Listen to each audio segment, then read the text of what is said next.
Brothers, welcome today, this evening. Hope you're all doing well. Inshallah ta'ala. أعوذ بالله من الشيطان الرجيم. بسم الله الرحمن الرحيم. الحمد لله رب العالمين. الصلاة والسلام على نبينا محمد وعلى آله وصحبه ومن تبعهم بإحسان إلى يوم الدين. أما بعد.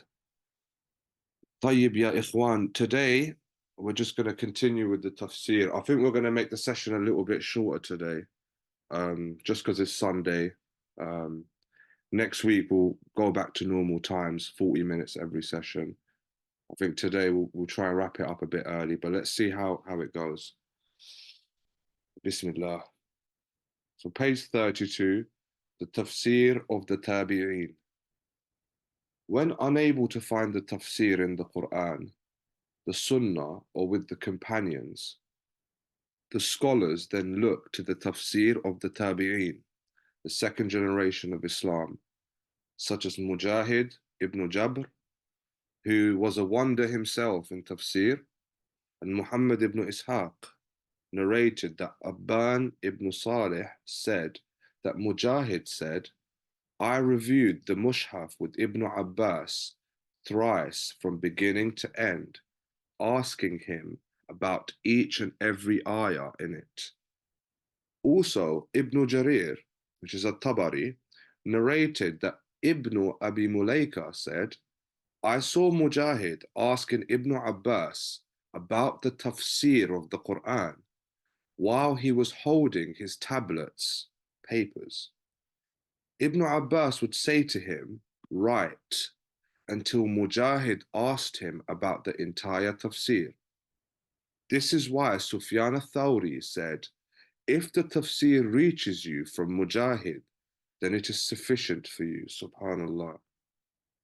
So that reference is from, or it says, for this, and the previous quote, see at-Tabari, page 1, chapter 1, or volume 1, pages 90 to 91.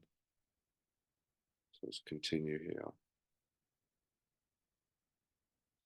The scholars of tafsir also include Sa'id ibn Jubair, Ikrimah, the freed servant of Ibn Abbas, Ata ibn Abi Rabah, Al-Hasan al-Basri, Masruq ibn al-Ajda, Sa'id ibn al-Musayyib, Abu al-Aliya, Al-Rabi' ibn Anas, Qatada, Ad-Dahhak ibn Muzahim, and other scholars amongst the tabi'een and the following generations. The statements of these imams should be mentioned and referred to for tafsir. We should mention here that these scholars use a variety of meanings for some words, leading those who do not have enough knowledge to think that they conflict. So subhanAllah, this is an important point here, brothers, that we're going to see during this tafsir, where it says, we should mention here that these scholars use a variety of meanings for some words, leading those who do not have enough knowledge to think that they conflict. Okay? So they're not conflicting evidences, as Ibn Kathir is going to explain. You're going to see this in the tafsir, so you need to remember this point for later during the tafsir, inshallah. And thus they consider them opposing statements. This is not correct. For some of these scholars would use variations of the same expressions, and some of them would use the precise terms, subhanallah. There's something that they used to do in Arabic language as well. These meanings are all the same in the majority of instances, and those who have sound comprehension see this, and Allah is the one who guides and directs to success. I mean, may Allah make us of those. Ameen, Ya Rab. The whole point of us reading through this tafsir is for us to be able to be of those. I mean, you know, that's the main reason. So we can not get confused and think that these tabi'un are opposing each other. That's normally not the case. It's only because people are lacking in understanding the science itself of tafsir. So tafsir by mere opinion. So this is important, brothers, subhanAllah, because we see a lot of this every single day, especially in our times. Brothers or sisters or even scholars sometimes. You'd see them just using their own opinion to explain the Quran or using their own opinion to give a ruling. Allahu Akbar. Now we're going to see what did the classical scholars view about such a thing, like the Sunni, Ahlul Sunnati wal Jama'ah based scholars. What did they say? Tafsir by mere opinion. It is prohibited to indulge in tafsir by mere opinion. Ya ikhwan, you see a lot of brothers say otherwise, but look, it's clearly there. It is prohibited to indulge in tafsir by mere opinion. Muhammad ibn Jarir reported that Ibn Abbas said that the Prophet sallallahu alaihi wasallam said, "Man qala fil Qur'ani bi ra'yihi aw bima la ya'lamu fal yatabawwa maq'adahu min an-nar." So whoever explains the Quran with his opinion or with what he has no knowledge of, then let him assume his seat in the fire. Subhanallah. I don't think we could get anything clearer than that. And as you can see here, At-Tirmidhi, An-Nasai, Abu Dawood also recorded this hadith. And At-Tirmidhi said it is Hasan. Subhanallah. So that is a good hadith. That is an authentic hadith. So that's very important for us to take on board. Explaining what one has of knowledge, silence otherwise. The Salaf used to refrain. So those who don't know who the Salaf are, I'm going to explain this term. So Salaf means those who preceded Muhammad sallallahu alayhi wasallam, يعني the Sahaba, radiallahu anhum, يعني the Tabi'een, the students of the Tabi'een, right? And even those who followed them afterwards. So that's why you have a specific category of the Salaf called the Salaf al-Salihin, which they refer to the first three generations. As the Prophet sallallahu alaihi wasallam, he mentioned that, the best of generations is my generation, and those who come, ثُمَّ الَّذِينَ يَلُونَهُمْ, ثُمَّ الَّذِينَ يَلُونَهُمْ, and those who come after them as well. So 2 generations after them as well, which is an authentic hadith actually. And just to understand the Salaf, that would be the Salaf al-Salihin, those generations. And anyone who followed them in what they did, they're also considered Salaf. So we could be considered Salaf as well, actually, because we're preceding what they did, inshallah.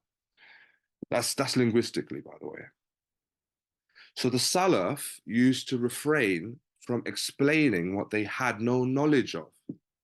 For instance, Ibn Jarir al-Tabari reported that Abu Ma'mar said that Abu Bakr as-Siddiq radiallahu anh said, "Which land will carry me and which heaven will shade me if I said about Allah's book that which I have no knowledge of?" Subhanallah. So this is the reference for that is At-Tabari, Vol.1, page 78.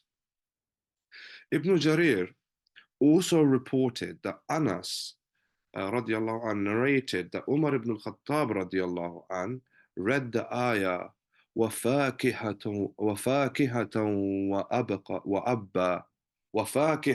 وَأَبَّا, and fruits and abba, which is herbage, etc., or foliage, right? While standing on the minbar, he then said, "We know the fruit, so what is the abba?" He then said, "O Umar, this is exaggeration." Subhanallah. So this is Tafsir al-Tabari, volume 24, page 229. This statement means, so Ibn Kathir is going to explain it to us. So this is the beauty of it. This statement means that Umar briefly wanted to know the exact nature of the Abba, for it was evident to him that it is a plant that grows on earth, just as Allah said,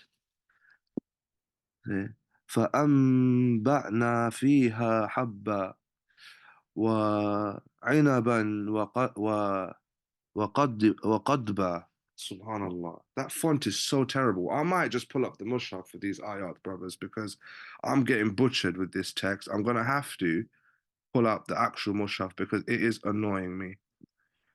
فأنبأنا فيها حبا وعنبا وقضبا. Subhanallah. So that from now on, inshallah, I'm gonna from the next sessions, just to stop me from tripping on the text, inshallah, I'm gonna pull up the mushaf as well, inshallah, side by side. So we're gonna be switching PDFs, just going back and forth, inshallah, when necessary, or even pull up Safari and use a better font for the Quran, inshallah.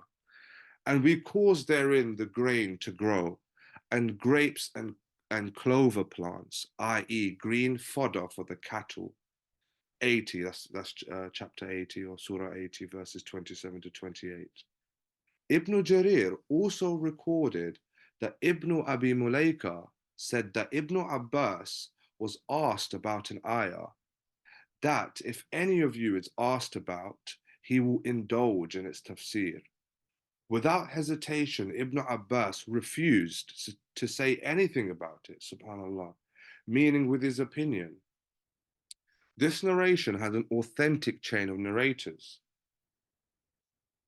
He also narrated that Ibn Abi Mulaika said, a man asked Ibn Abbas about يوم كان مقداره ألف سنة, subhanallah. One day, the space whereof is 1,000 years. And Ibn Abbas asked him, what is يوم كان مقداره 50,000 سنة? Day the measure whereof is 50,000 years. Thus in the Quran. The man said, I only asked you to tell me. Ibn Abbas said, they are 2 days that Allah has mentioned in his book, and he has better knowledge of them. And he disliked commenting on the book of Allah when he had no knowledge about it. So subhanallah, brothers, I don't know if you remember or how many of you watched part 1. I think it was in part 2 actually, where we saw the status of Ibn Abbas radiallahu anh in tafsir, right? And he was he's if not the most major, right, person amongst the Sahabis who was turned to for tafsir, as we saw that hadith in Sahih al-Bukhari where the Prophet specifically made dua to Allah to give Ibn Abbas the ta'wil of the Quran. And look what Ibn Abbas is doing, his etiquettes of approaching the Quran. If he would not rely on his opinion, even though he was probably the best at interpreting it. Allahu Akbar. So Al-Layth narrated that Yahya ibn Sa'id said that Sa'id ibn al-Musayyib used to talk about what he knows of the Quran. Tabari, Volume 1, page 86. Also, Ayyub ibn Aun and Hisham ad-Dastuway, that's right, narrated that Muhammad ibn Sirin said, I asked Ubaydah, meaning As-Salmani, Salmani, about an ayah of the Quran, and he said, those who had knowledge about the circumstances surrounding revelation of the Quran have perished. So fear Allah and seek the right way. Allahu Akbar, brothers. It's an important statement. Those who had knowledge about the circumstances surrounding the revelation of the Quran, which is obviously asbabul nuzul, the reasons of revelation and whatnot, have perished, yani the Sahaba. So fear Allah and seek the right way. Ash-Sha'bi narrated that Masruq said, avoid tafsir because it is narration related to Allah. So you'd think that's a contradictory statement. Again, it's not. Okay? It's not contradictory. This Tafsir al-Tabari, Volume 1, 86 for these quotes. Right? Because of the fitna. They feared the fitna of people just using their opinion, right?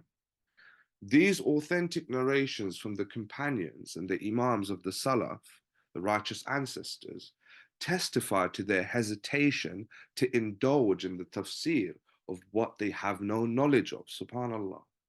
And as for those who speak about what they have linguistic and religious knowledge of, then there is no sin in this case. Hence, the scholars and the imams, including the ones we mentioned, issued statements of tafsir and spoke about what they had knowledge of, but avoided what they had no knowledge of, refraining from indulging in what one has no knowledge of, is required of everyone, just as everyone is required to convey the knowledge that they have when they are asked. So this is another point here, that if you have a certain knowledge about something and you see, like, I don't know, let's say riba, for example.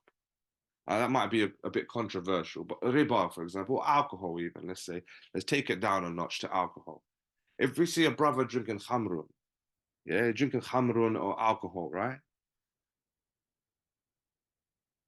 Do we just sit there and say nothing then? Just leave it, even though you know it's haram. Maybe the brother doesn't know. So we have to do our due diligence. We know it's haram. We will tell the brother it's haram, right? We give them the knowledge, because that's what we've been instructed to do. To what? Command to goodness and forbid evil. So Allah subhanahu wa ta'ala said, لِتُبَيِّنُوا لِتُبَيِّنُنَّهُ لِلنَّاسِ وَلَا تَكْتُمُونَ. So to make it known and clear to mankind and not to hide it. That's Surah Al-Imran, verse 187. Also, a hadith narrated through several chains of narrators says, مَنْ سُئِلَ عَنْ عِلْمٍ فَكَتَمَهُ أُلْجِمَ يَوْمَ الْقِيَامَةِ بِلِجَامٍ مِنْ نَارٍ. Subhanallah. So whoever is asked about knowledge that he knows but hid it will be tied with a muzzle made of fire on the day of resurrection. Allahu Akbar, brothers. So subhanallah, that alone should remind us, if we see something and we have knowledge of it and we can help, we should remind them. Just like this here, if somebody tells us, oh, you're not a saint, you're not perfect, you can't tell me, you can't judge me, well, it's clearly in contradiction to what we're being told here. Subhanallah.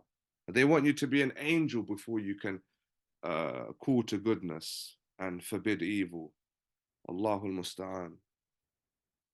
So the Meccan and Madinian surahs, Hammam narrated that Qatada said, brothers, look here, beautiful narration here, brothers. I don't think people know that such narrations exist, right? This is a beautiful narration here, okay?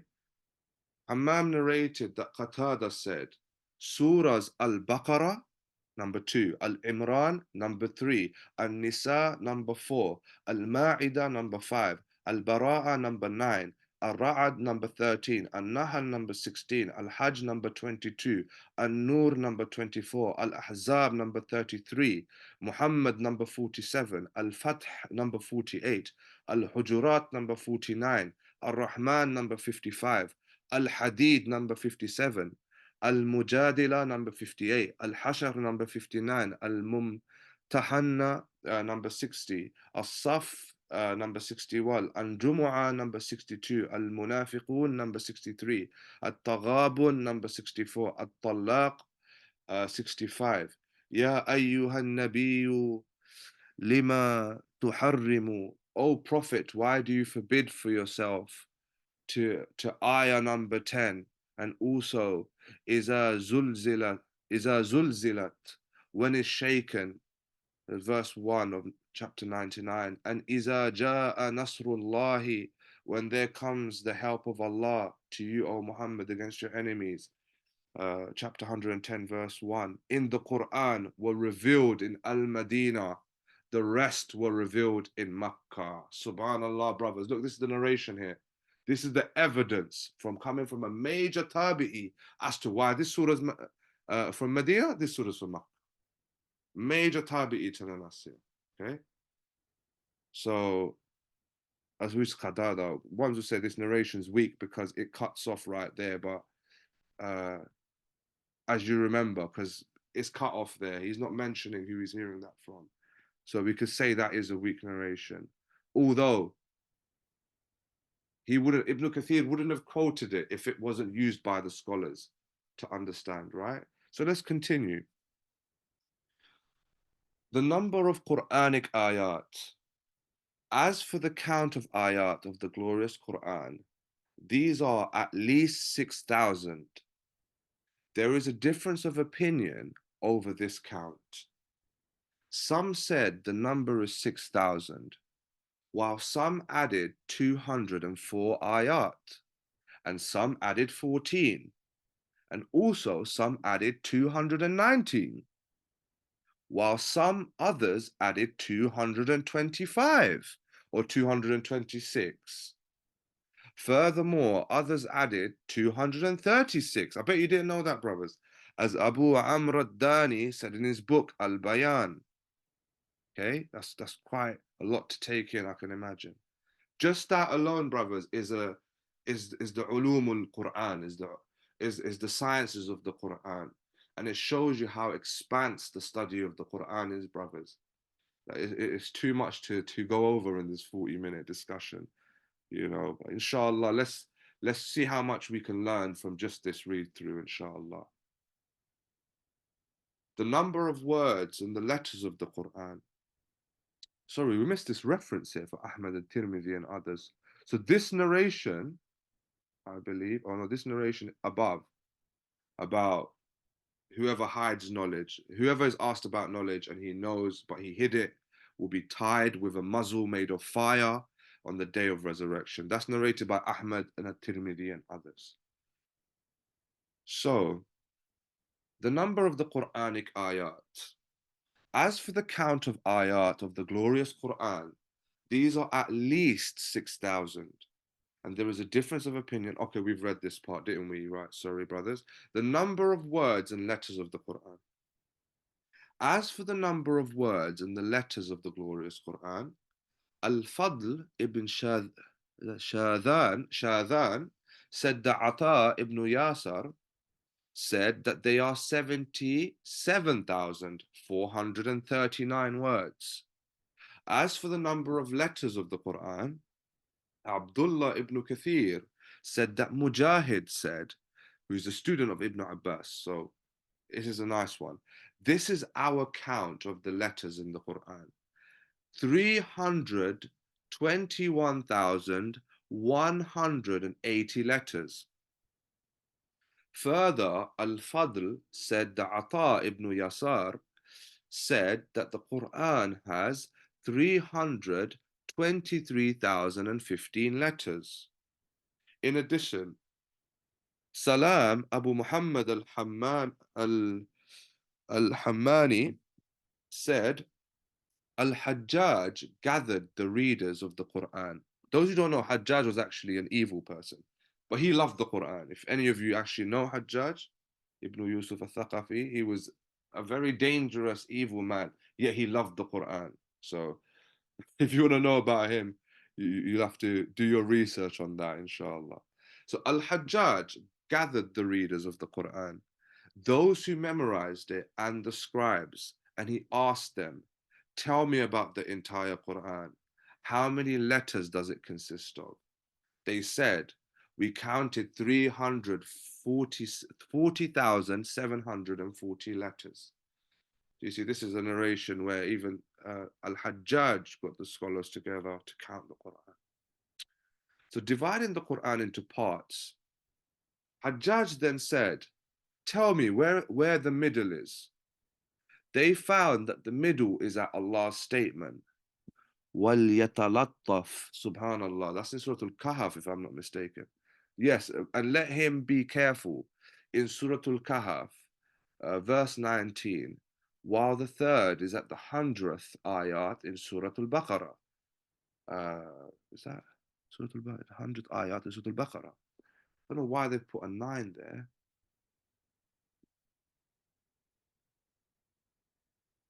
It's the 100th ayat in Surah Al-Baqarah.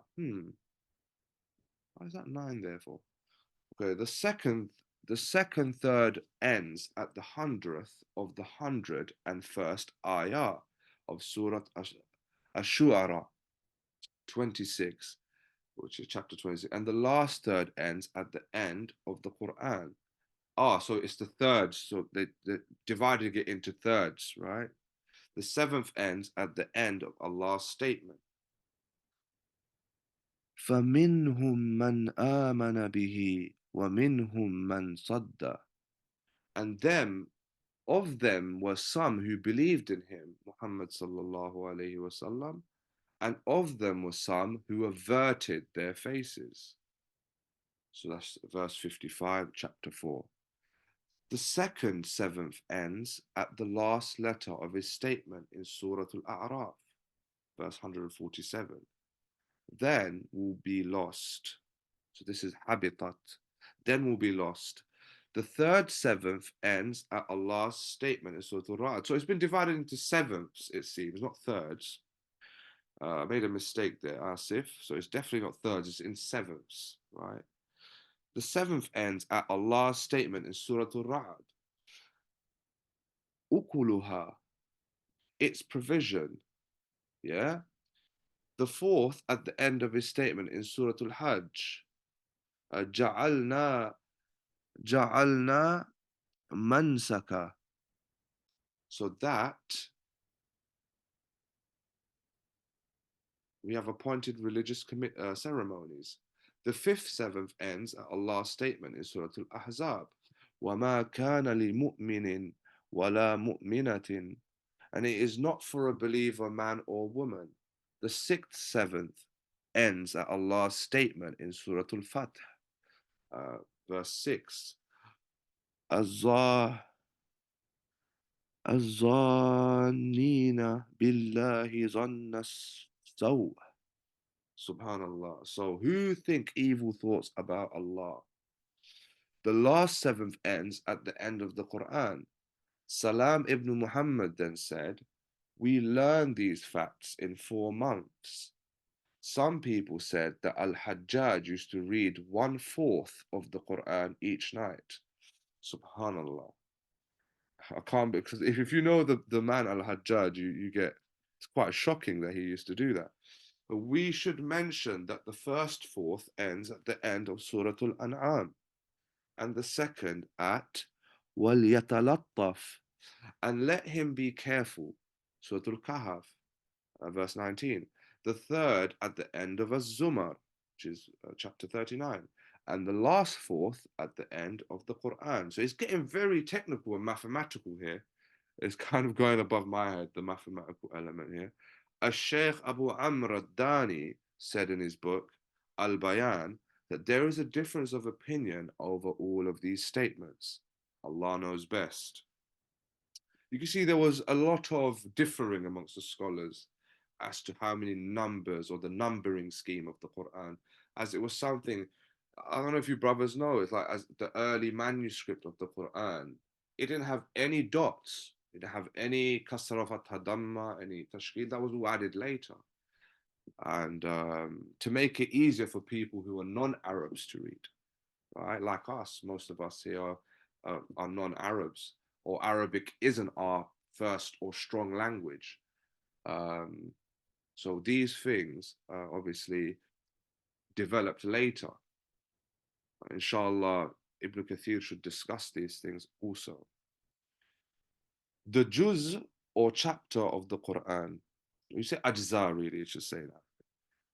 As for the chapters of the Quran, there are 30 well-known juz, which are used in the various schools and so forth.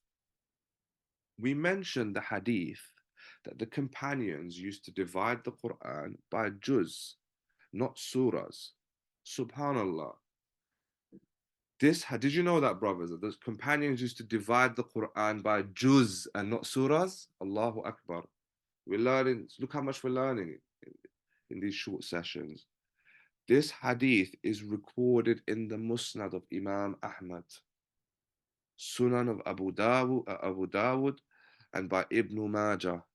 The Aus ibn Hudhayfa said that he asked the companions of the Messenger of Allah sallallahu alaihi wasallam during his lifetime about how they used to divide the Quran. And they said a third, a fifth, a 7th, a 9th, 1/11th, 1/13th, and the Mufassal until the end. So this is narrated by Ahmad, Abu Dawud, Ibn Majah. This hadith for me made me understand everything before it. I started to get really confused between was it a third? Was it a 7th? It was confusing because Hajjaj was getting so many people to divide it in so many ways. But as you can see, the companions, how did they used to divide it? Yeah. A third, a 5th, a 7th, a 9th, 1/11th, 1/13th, and the Mufassal until the end. So subhanallah, brothers. Let's continue now. We've only got 6 minutes left, inshallah. It's going to fly, inshallah. The meaning of surah. What is the difference of opinion about the meaning of the word surah, chapter, and what is derived from it? Or what is it derived from? It was said that the surah means elevation and height. So I'm assuming, obviously, this is what it means in Arabic, that surah means elevation and height, right? What does it say? An-Nabigha, a renowned poet from the pre-Islamic era, said when he was praising a king, "Do you realize that Allah has given you such a surah?" Right? It doesn't say surah, it says surah. That every other king remains far below it. Furthermore, surah implies that the reader is moving from one stage to another. So here you can see Ibn Kathir even used poetry from the times of Jahiliyyah to prove that surah means elevation, and that it's used in the term to see that someone's above, and you know what I mean, subhanallah. So let's continue. Furthermore, surah implies that the reader is moving from one stage to another. It was also said that surah means height, just like walls that surround cities. Subhanallah, brothers, I didn't know that. It was said that surah was called as such because it is a part of the Quran, as compared to the word asar, which is in reference to whatever remains in the pot. Asar doesn't mean whatever, is a reference to whatever remains in the pot. Therefore, in this case, the origin of the word was altered so that the word now reads surah. It was also said that surah was called such because it is complete and perfect, as the Arabs used to call the perfect camel a surah. Allahu Akbar. I didn't know that either, brothers. Look how deeply we're learning this word. Subhanallah. And it shows you that the richness, the eloquence, right, of Arabic language, and how poetic, right, and rich and deep in meanings, and how a word can have so many different meanings in different contexts, depending on how, in which context you use the word. Subhanallah. So it can also mean, surah also means a perfect camel, brothers. I say that the word surah means collecting or surrounding parts. So this is what Ibn Kathir is taking it to mean. He says, I say that the word surah means collecting or surrounding parts, or the ayat in this case, just as the wall that surrounds the city surrounds its homes and buildings. The plural for the word surah is suwar, right? Is suwar. And suwarat and surat as well. So there's a few ways you could say the plural of surah. The meaning of ayah, the ayah is the sign or pause that separates the speech before and after, meaning that the ayah is separate from its preceding and following sentences. As Allah said, Inna ayata mulkihi, the sign of his kingdom. It was also said that it was called ayah, meaning a wonder, because mankind is unable to produce something like it. The plural for ayah are ayat, and ayai. Okay, it's a very exotic sounding, those plurals. Ayat, as we all know, we know the plural is ayat, but you could also say or you could also say ayai as well, ayai. Okay, so the meanings of kalima. As for the word kalima, it means one word. So kalima literally means one word, which might consist of two letters such as ma and la.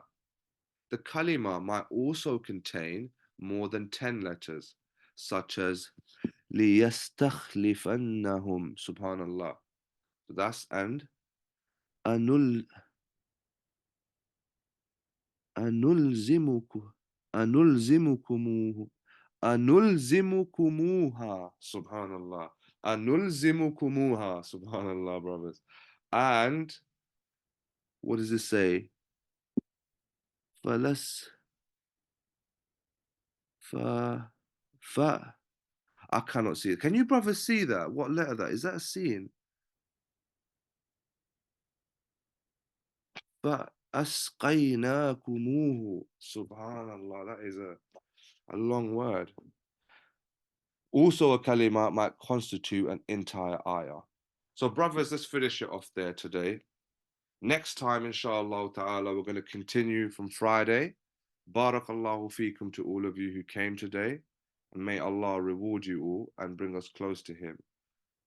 Next session, I'm going to bring up the actual mushaf as well, so we don't get caught up in stopping on the text because of me not being able to read it clearly.